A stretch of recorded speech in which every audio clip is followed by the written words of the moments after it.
Jake sat quietly inside the shuttle as it landed on Nirali, a peaceful planet known for its calm nature and green skies. He was sent by the United Earth Alliance as a communications officer. His job was to help with peaceful talks and learn about the alien culture. But honestly, he didn't know why he was chosen. He wasn't a top diplomat. He wasn't even that good with aliens. Still, he followed orders. As the shuttle doors opened, warm air brushed against his face. The sky above was a soft shade of teal, and strange trees swayed gently in the breeze. A group of Nerilans waited to greet him. They had tall, slim bodies, smooth skin with soft colors, and large glowing eyes, not glowing in a scary way, but more like stars on a quiet night. The leader stepped forward and spoke in perfect English. "Welcome, human Jake. We are honored by your visit." Jake nodded and gave a small smile. "Thank you for welcoming me." His eyes quickly scanned the group. One Neralan stood slightly apart from the others. She had light silver skin and violet eyes that seemed to shimmer. Unlike the rest, she didn't speak. She just looked at him. And when she did, Jake felt strange, like she could see deeper than just his face. Later that day, Jake was shown around the main city. Everything was peaceful, smooth, and calm. The buildings looked like flowing waves, made from materials he didn't recognize. The people moved slowly, talked softly, and smiled with calm faces. His guide told him he'd be working with a listener, someone who could help him understand their history and language. Jake nodded, thinking it would be easy work. But when he entered the learning chamber, he froze. It was her, the silver-skinned woman with violet eyes. "This is Ilari," the guide said. "She will be your partner during your stay." Ilari nodded gently. Her voice, when she spoke, was soft like a breeze. "It is nice to meet you, Jake." Jake smiled nervously. "Yeah, you too." They sat across from each other with an old stone tablet between them. Their job was to translate it together, but Jake found it hard to focus. Every time he looked up, Ilari was watching him with those calm eyes. He tried not to let it bother him. But then something strange happened. "He's nervous?" A quiet voice echoed in his head. Jake jumped a little, looking around. Did you say something?" Ilari tilted her head. "No, but I understand." He stared at her. "You can hear me?" She gave a tiny nod. "Not your full thoughts. Only the ones that float near the surface. Your emotions, your intent." Jake's face turned red. Great, he thought. She can hear me thinking how weird this is. Then he quickly added in his head, "Don't think about that. Think of nothing. Think of a wall. Yes, a big wall." Ilari smiled slightly. He groaned. "You heard that too?" She giggled softly, not loud or mocking, but warm, like she was truly amused. "You're not used to being seen so clearly. It's all right." Jake looked down. "Most people can't even read my expressions, and you read my mind." "Only what you let float," she said kindly. "And I do not judge?" They spent the next few hours working, or trying to. Jake kept thinking strange things like, "Her eyes are really pretty," or "I hope she didn't hear that," or "This is the most awkward meeting ever." Every time, Ilari smiled quietly, and every time, Jake wanted to crawl under the table. But as the sun began to set, the light in the room turned golden. Jake found himself relaxing a little. Ilari wasn't mocking him. She wasn't even reacting much. She just stayed calm, stayed kind. "Do all Neralans hear thoughts?" Jake asked finally. "No," Ilari said, "only listeners. We are trained to hear, but also to be gentle with what we find. We never use what we hear to harm. Isn't it hard?" he asked. "Hearing everyone all the time?" "We learn to choose which voices we let in," she said, "and which ones we let go." Jake sat back. That's actually kind of amazing." Ilari looked at him and said, "You think so many thoughts at once. But I can also feel you are trying to be kind even when you're unsure. You're not weirded out?" He asked. "No," she said softly. "You are simply new, different, but not wrong." Jake didn't know what to say to that, so he didn't say anything. They sat in silence again, but this time it felt calm, not awkward. Not tense, just quiet. When it was time to leave, Jake stood up and said, Thanks for not laughing at me." Ilari smiled once more and said, "I hear your thoughts, Jake. But I also see your heart, and I like what I find." Jake couldn't stop thinking about Ilari that night. Even back in his room, away from her, he still felt like she could hear him. It wasn't fear. It wasn't even nervousness anymore. It was something else. Something warm. She had read his thoughts, felt his emotions, and still smiled at him like nothing was wrong. Like he wasn't too much? Like he was enough. The next morning, he returned to the learning chamber early. The room was quiet, filled with soft light from the strange glowing walls. Ilari was already there, sitting cross-legged on a round cushion, her hands resting calmly on her knees. She looked up and smiled the moment she saw him. "Good morning." "Jake," she said. He smiled back, rubbing the back of his neck. "Morning, you're here early." "I enjoy the silence before the day begins," she replied. "It helps me clear the thoughts of others." "Makes sense," he said, sitting down across from her. "Must be pretty noisy in your head sometimes." Ilari nodded. "Yes, but with you it's not noise, it's just honest." Jake blinked. "Honest?" "Your thoughts," she said, her voice as soft as always. "They are not hidden, they are not covered with fear or lies. Even when you are unsure, you are still open." Jake felt his ears burn. "That's because I can't hide anything from you." She tilted her head. "And still, you came back." He laughed a little. "Yeah, guess I did." They began working again on the stone tablet. It was covered in strange symbols that looked like flowing rivers. Ilari showed him how to trace the lines and understand the meanings. Jake tried to focus, but every now and then he caught himself wondering what she thought of him, if she could hear how curious he was about her, how calm she made him feel. She can definitely hear that, he thought. Ilari smiled quietly and said nothing. After a while, Jake sat back and stretched his arms. "Can I ask something a little personal?" Ilari nodded. "You may. Do listeners ever get lonely?" Ilari looked at him for a moment, then lowered her eyes. "Sometimes we hear so many voices, but very few truly hear us back." "That sounds hard." "It is," she said. "But when we find someone who listens not with their ears, but with their heart, it becomes easier." Jake looked at her, surprised. "Have you found someone like that?" She looked up and met his eyes. "Perhaps." His heart skipped. Just then, their guide entered and said a message had arrived. Jake's supervisor wanted him to attend the council event later that evening. It was a small gathering of leaders from both sides. Nothing too serious, just polite talk and updates. Jake agreed, though he didn't like formal events. "Will you be there?" he asked Ilari. "No," she said. "Listeners are not often invited to such places." "Why not?" "Some fear what they don't understand," Jake frowned. "But you're the most understanding person I've met here." "Thank you," Ilari said softly. "But it takes time for others to see what you already do." When evening came, Jake wore the cleanest outfit. He had a navy uniform with a silver badge. He felt uncomfortable in it, too stiff, too official. He would have rather stayed at the learning chamber with Ilari. The gathering was held in a bright hall filled with gentle music and floating lights. The Nerulans moved gracefully, while the humans stood in small groups, whispering and watching. Jake kept his distance. He didn't feel like talking. But a few other officers approached him. "So you're working with one of the mind readers, huh?" One man asked with a small laugh. Jake didn't like the way he said it. "They're called listeners," Jake said. "And she's not reading anything, she's just understanding." "Sounds dangerous to me," another officer muttered. "She's not," Jake said firmly. "She's peaceful, kind." The men raised their eyebrows and walked away. Jake sighed and stepped outside to breathe. The night air was cool, and the sky shimmered with green stars. A soft voice spoke behind him.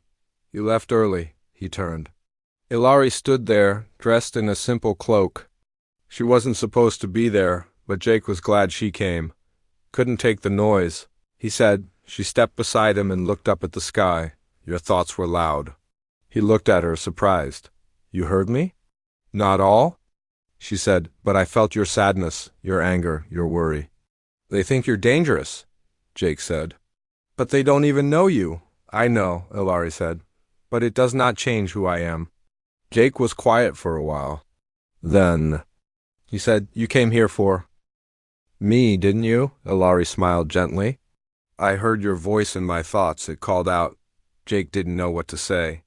He just looked at her and felt something he couldn't explain. As the stars moved above them, they stood side by side in silence. Not the kind of silence that feels empty, but the kind that feels full. Full of things unspoken yet understood, and Ilari still smiled. The days passed slowly, but Jake no longer counted them. Each morning he found himself waking up with more ease, knowing he would see Ilari again. She was waiting for him at the learning chamber every day, her calm presence making everything feel steady. They didn't always talk. Sometimes they worked in silence, studying the stone tablet and the history of the Nerelans.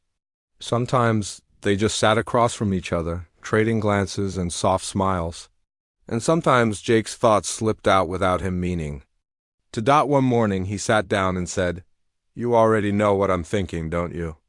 Ilari looked up. "Not everything, but I can feel your questions. Then you know I've been wondering about your world." "About you, yes," she said gently. "Then tell me," he asked. "What's it like being a listener?" "Always. Sensing people's thoughts and feelings?" Ilari placed her hand over the tablet as if the question itself had weight. "Being a listener means I feel what others hide. Fear, anger, joy, even pain. It can be heavy. But it also lets me see beauty others miss. I hear people without them speaking, and sometimes I feel less alone." Jake nodded slowly. "Do you ever wish you didn't hear any of it?" She thought. For a moment. "Sometimes when the voices are too loud or too dark. But then I remember some people, like you, carry light inside them, and I would never want to miss that." Jake looked down. Her words made his chest feel warm. "Light inside me?" he thought. "That's not what most people see." Ilari smiled without speaking. Later that day, Ilari invited Jake to visit a sacred place outside the city. They took a small transport through wide open fields, where bluegrasses swayed and colorful birds flew across the skies. The air felt lighter there, like the planet itself was breathing calmly. They reached a quiet valley surrounded by stone pillars. Soft streams ran between them, and white flowers floated on the surface. "This is the Valley of Memory," Ilari said. "Our ancestors once came here to share their thoughts with the land. Even now it remembers." "Remembers?"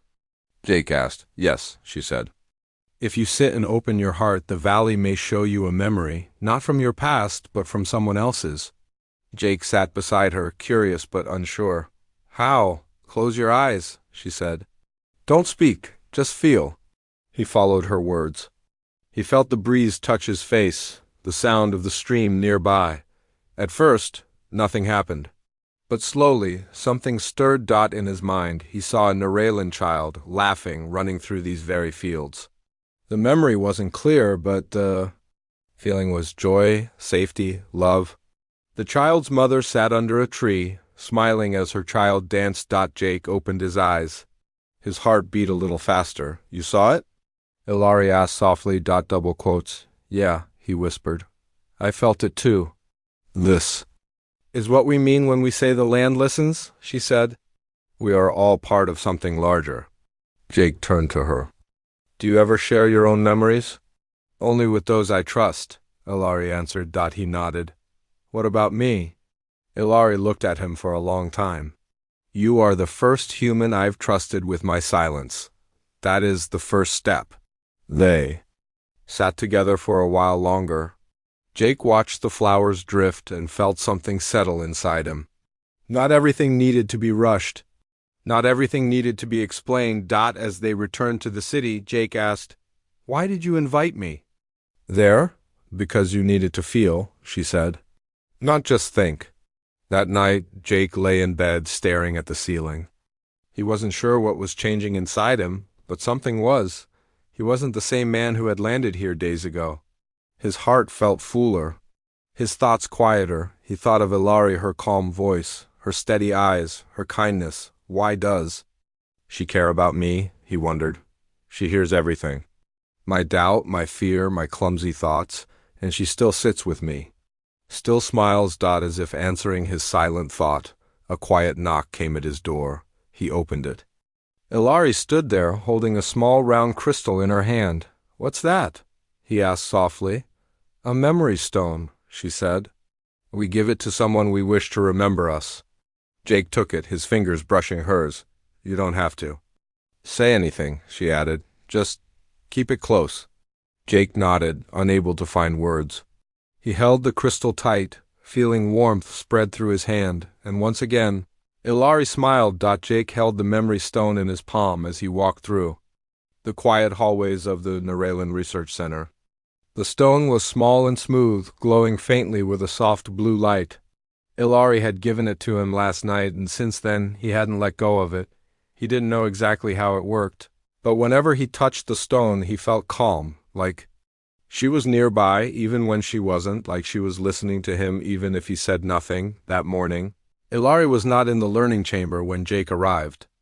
Instead, another Nerelan greeted him, a tall figure named Neril. "Ilari will not join you today," Neril said. "She has gone to her village," Jake frowned. "Is she okay?" "She is well," Neril answered. "But she needed to attend a gathering of listeners." Jake tried not to feel disappointed, but it showed on his face. Neril looked at him with interest. "You care about her?" he said. Jake shrugged. "I guess I do." "That is rare," Neril said. "Listeners are often alone. Many fear them, but you do not fear." "No," Jake replied softly. "I trust her," Neril nodded slowly. "Then perhaps you should visit her." "I didn't think outsiders were welcome in villages," Jake said. "They are not," Neril replied. "But she left a path open for you. If you follow it, you will find her." Jake didn't wait. He packed his things and followed the map Neril gave him. It led him beyond the city, past the Valley of Memory, and into the hills.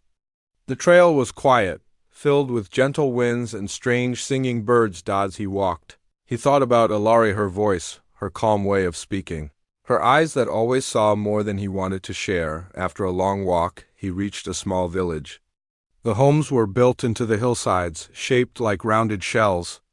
The air smelled of sweet leaves and soft fire smoke. A few Nerelans looked at him with surprise, but no one stopped him. Finally, he saw her. Ilari was sitting under a tree, eyes closed, hands resting in her lap. Jake stepped closer. "Ilari?" She opened her eyes and smiled. "You came. You left a path open," he said.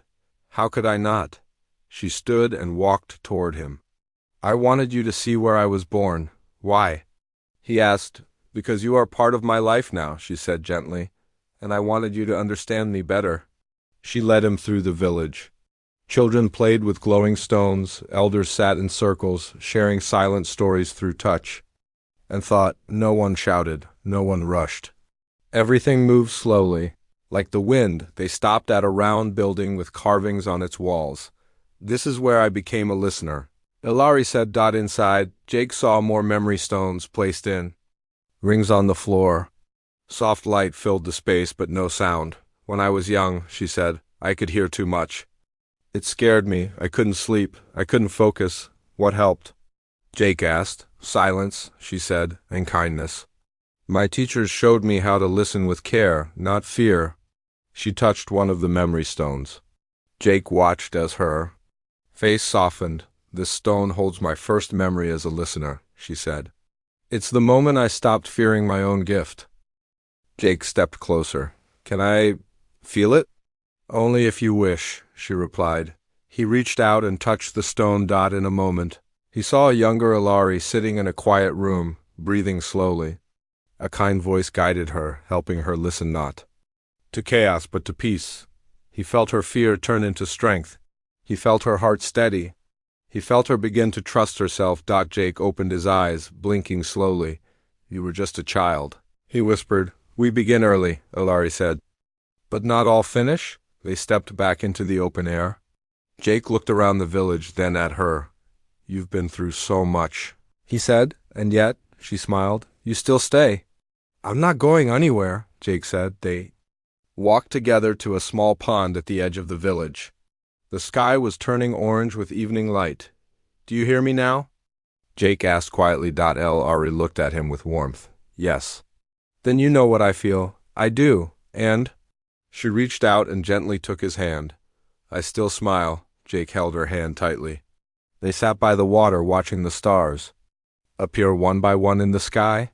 No words were spoken, but everything was understood. The next morning, the village of listeners woke to a soft alarm-low hums from the sky. Jake stepped out of the guest shelter, blinking up at the sky. 3 small human scout ships were descending above the trees. He didn't expect them. No one had told him others were coming. El Ari stood beside him already, her face calm but her eyes alert. They're looking for me, Jake said quietly. Why now? Ilari asked. Before he could answer, one of the ships landed at the edge of the village. The hatch opened and a human officer stepped out. Jake recognized her uniform. She was a lead diplomat named Commander Lara. She walked toward him quickly. Officer Jake, she said firmly. You were ordered to remain near the capital. Why are you here? I followed an invitation, Jake replied. This village welcomed me. Lara gave a short nod, but her expression was serious. We've had a shift in talks. Earth's council believes the Neralans may be hiding military secrets. We're asked to report anything unusual, listeners especially. Jake's heart dropped. What? Their mind-reading ability could be used against us, she said. We've been warned not to trust too easily. Jake turned to Ilari, who was listening quietly. She didn't look hurt, just still, like a stone in a calm stream. She's not a threat, Jake said. She helped me. She's been honest. Lara didn't seem moved. We're here to observe. Nothing more for now? But we need to speak. With her alone, Ilari looked at Jake. She gave him a small nod, then turned and followed the commander into one of the village buildings. Jake waited outside. He paced. He clenched the memory stone in his hand. Don't say the wrong thing, he thought. Don't treat her like she's dangerous. She's not. After some time, Ilari stepped out again. Her expression was unreadable. Jake rushed toward her. What happened? They asked many questions, she said softly. About how deep we can listen, how fast, how far, and? I answered simply, she said. But I do not think they understand what it means to listen with care. Are they going to report something bad? They already believe what they want to believe, she replied. Jake sat down on a nearby bench, resting his head in his hands. I'm sorry, he said. I didn't think they'd come like this. Ilari sat beside him. You do not need to carry their thoughts. But I do, Jake said. They're my people. And so am I, she said quietly. He looked at her. Her eyes were steady, not angry, not sad, just strong. Do you trust me? She asked. Yes, Jake said without hesitation. Then stay, she whispered. Don't leave just because others are afraid.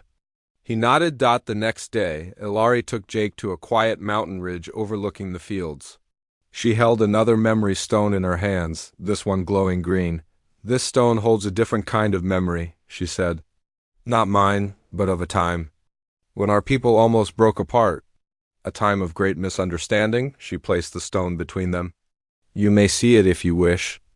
Jake reached out and touched it. Suddenly, he saw a vision. 2 Neralan villages in conflict, voices raised, fear spreading like smoke. One group feared the listeners. They thought their thoughts were being stolen. One listener stepped forward not to fight but to open her heart. She shared her own painful memories with the crowd, allowing herself to be heard, truly heard.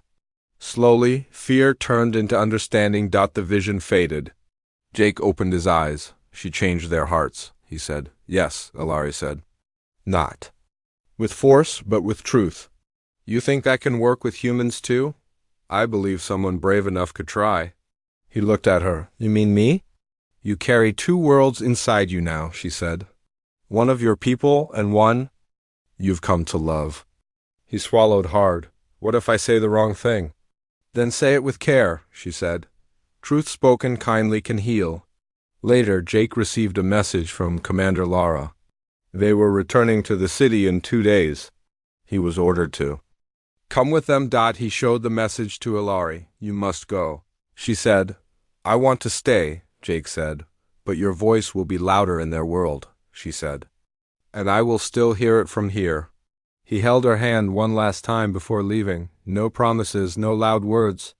Just a silent goodbye filled with everything they had shared. As the ship rose into the sky, Jake held the memory stone close to his chest.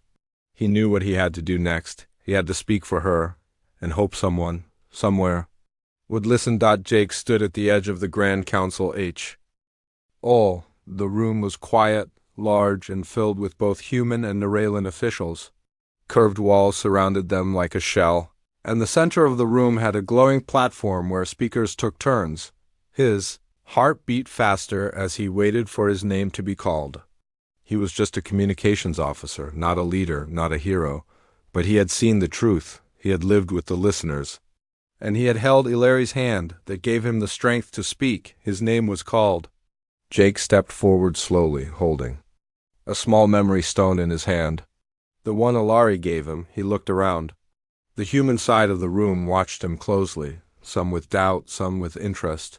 The Nerelans were quiet, as always, but their eyes followed him calmly. He cleared his throat. My name is Jake.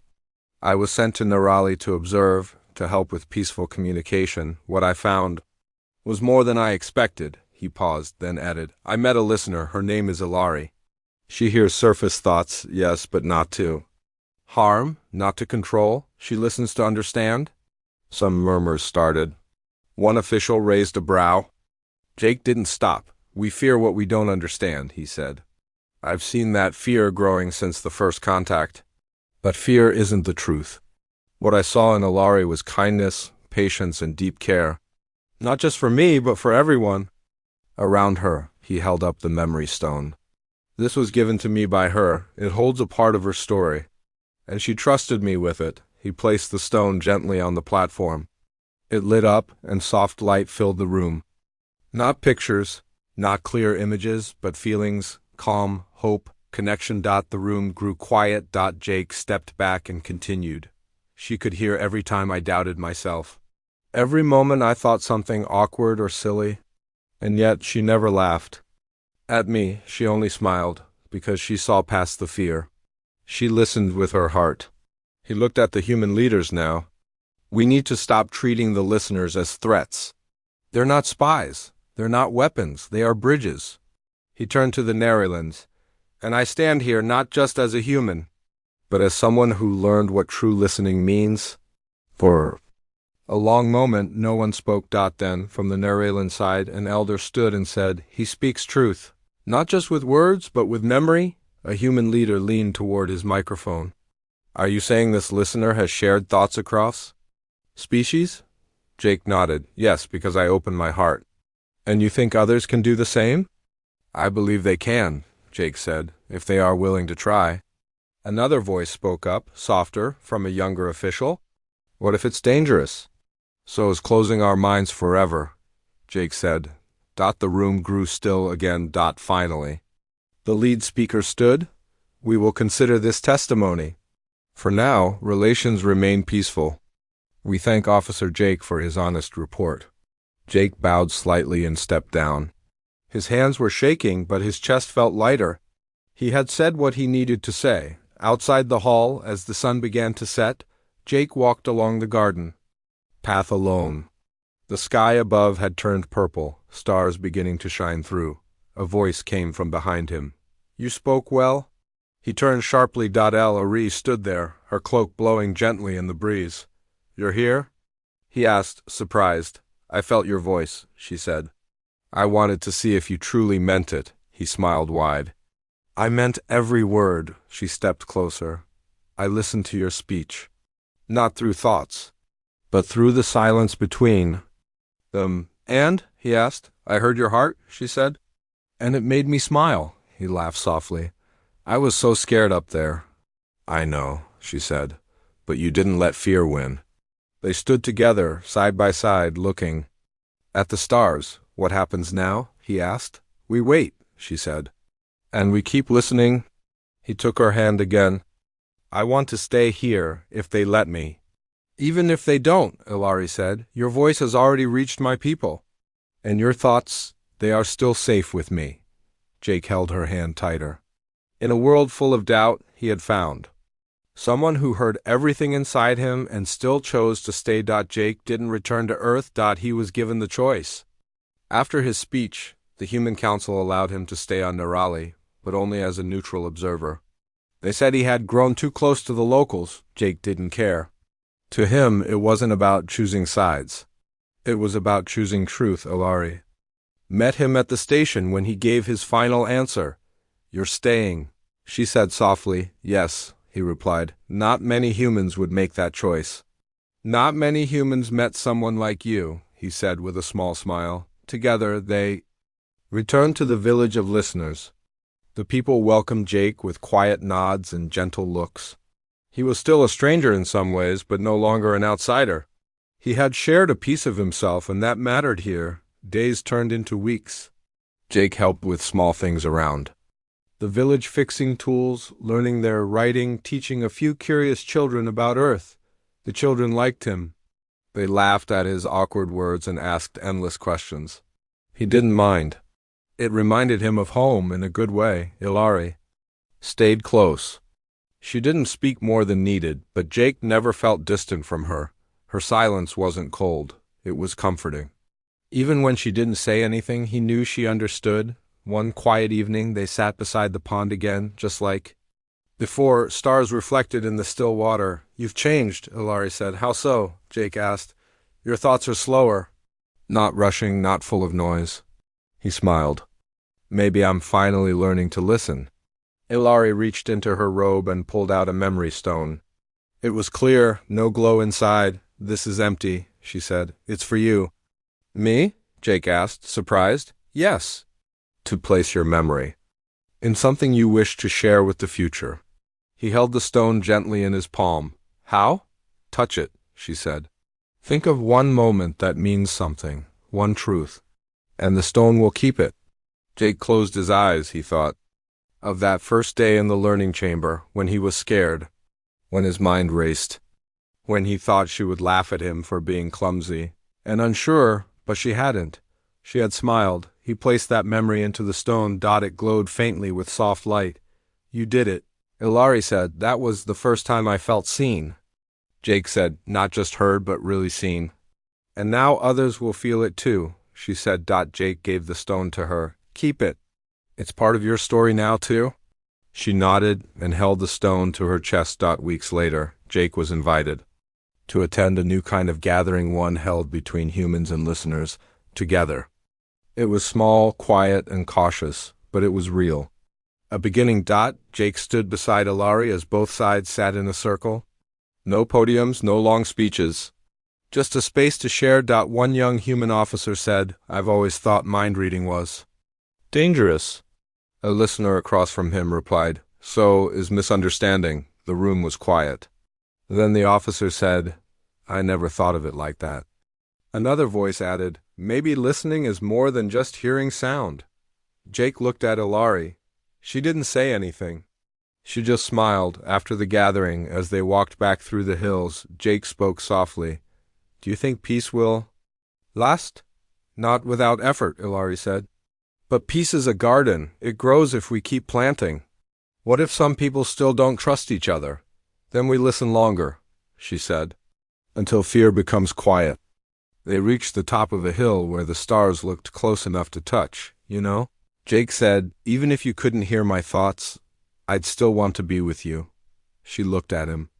"And even if you had none to hear, I'd still sit beside you." They stood in silence. No thoughts were needed now, no memory stones. No words. Just two people, different but connected, looking at the same sky. Jake had come to Nerali as an officer. He stayed as a friend. And in time, he became something more, a bridge between two worlds, all because one listener heard his messy, loud, clumsy thoughts and still smiled.